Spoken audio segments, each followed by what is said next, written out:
हर संभव प्रयास कर रहा है। साथियों, आने वाले 8-10 सालों में हम भारतीय रेल के कायाकल्प का लक्ष्य लेकर चल रहे हैं। 400 से ज्यादा नई वंदे भारत ट्रेनें, विस्टाडोम कोचेज भारतीय रेल की नई पहचान बनने वाले हैं। मालगाड़ियों के लिए डेडिकेटेड फ्रेट कॉरिडोर, ट्रांसपोर्टेशन की गति बढ़ाएंगे और समय भी बचाएंगे। तेजी से हो रहा ब्रॉडगेज परिवर्तन का काम नए नए क्षेत्रों को रेलवे के मैप पर लेकर आ रहा है और इन सब के बीच आज देश अपने रेलवे स्टेशनों को भी आधुनिक बना रहा है। आज आप बेंगलुरु के सर एम विश्वेश्वरैया जी के रेलवे स्टेशन जाते हैं तो एक अलग ही दुनिया का अनुभव होता है। हमारा लक्ष्य देश के बड़े रेलवे स्टेशनों को इस प्रकार आधुनिक बनाने का है। इसी सोच के साथ यहां कर्नाटका में भी बेंगलुरु कैंटोनमेंट यशवंतपुर रेलवे स्टेशनों का भी कायाकल्प किया जा रहा है। साथियों, विकसित भारत के निर्माण में हमारे शहरों के बीच कनेक्टिविटी की भी बड़ी भूमिका होगी। देश में एयर कनेक्टिविटी का ज्यादा से ज्यादा विस्तार हो, हमारे एयरपोर्ट्स का विस्तार हो, ये आज समय की मांग है। बेंगलुरु एयरपोर्ट का नया टर्मिनल इसका उपयोग करने वाले पैसेंजर्स के लिए नई सुविधा लेकर आएगा।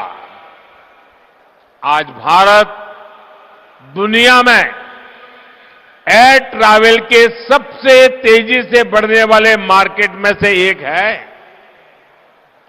जिस तरह देश आगे बढ़ रहा है, उसी तरह एयरपोर्ट्स पर पैसेंजर्स की संख्या भी बढ़ रही है। इसलिए हमारी सरकार देश में नए एयरपोर्ट्स का भी निर्माण करा रही है। 2014 से पहले देश में 70 के आसपास एयरपोर्ट थे, 70। अब इनकी संख्या 140 से ज्यादा हो गई है, डबल।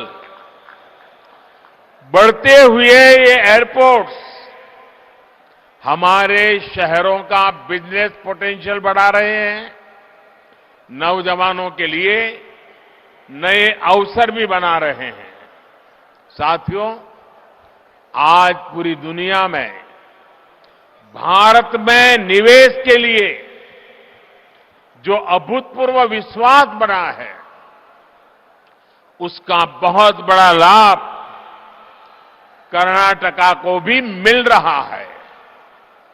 आप कल्पना कीजिए, बीते 3 वर्ष जब पूरी दुनिया कोविड से प्रभावित रही, तब कर्नाटका में लगभग 4 लाख करोड़ रुपए का निवेश हुआ। पिछले वर्ष एफडीआई को आकर्षित करने में कर्नाटका देश में अग्रणी रहा है। और ये जो निवेश हो रहा है, ये सिर्फ आईटी सेक्टर तक सीमित नहीं है। बल्कि बायोटेक्नोलॉजी से लेकर डिफेंस मैन्युफैक्चरिंग तक हर सेक्टर का यहां विस्तार हो रहा है। देश में एयरक्राफ्ट और स्पेसक्राफ्ट इंडस्ट्री में 25% हिस्सेदारी ये हमारे कर्नाटका की है। देश की सेना के लिए जो एयरक्राफ्ट और हेलीकॉप्टर हम बना रहे हैं, उसमें से लगभग 70% यही बनते हैं। देश में इलेक्ट्रिक व्हीकल मैन्युफैक्चरिंग में भी कर्नाटका बहुत आगे है।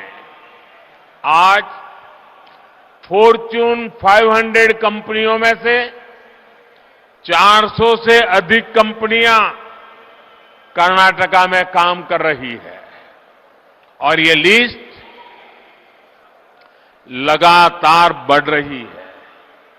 ये सब कुछ इसलिए हो रहा है क्योंकि आज कर्नाटका डबल इंजन की ताकत से चल रहा है। भाइयों और बहनों, आज बात चाहे गवर्नेंस की हो या फिर फिजिकल और डिजिटल इंफ्रास्ट्रक्चर के निर्माण की, भारत एक अलग ही लेवल पर काम कर रहा है। आज पूरी दुनिया हैरान होती है जब भारत के डिजिटल पेमेंट भीम यूपीआई के बारे में सुनती है। क्या 8 वर्ष पहले ये कल्पना करना भी संभव था? Made in India, 5G technology, क्या ये सोचा भी जा सकता था? इन सब में बेंगलुरु के युवाओं की, यहां के प्रोफेशनल्स की बहुत बड़ी भूमिका है। 2014 से पहले के भारत में ये चीजें कल्पना से परे थी। इसका कारण ये है कि तब जो सरकारें थी उनकी सोच ही पुरानी थी। पहले की सरकारें स्पीड को लग्जरी तो स्केल को रिस्क मानती थी। हमने ये धारणा बदल दी है। हम स्पीड को भारत की आकांक्षा मानते हैं और स्केल को भारत की ताकत मानते हैं। इसलिए आज भारत पीएम गति शक्ति नेशनल मास्टर प्लान के तहत देश में इंफ्रास्ट्रक्चर का विकास कर रहा है। हम सभी साक्षी हैं कि कैसे अतीत में इंफ्रास्ट्रक्चर के निर्माण में सबसे बड़ी समस्या तालमेल की रहती थी। जितने ज्यादा विभाग, जितनी ज्यादा एजेंसियां, उतनी ही देरी निर्माण में होती थी।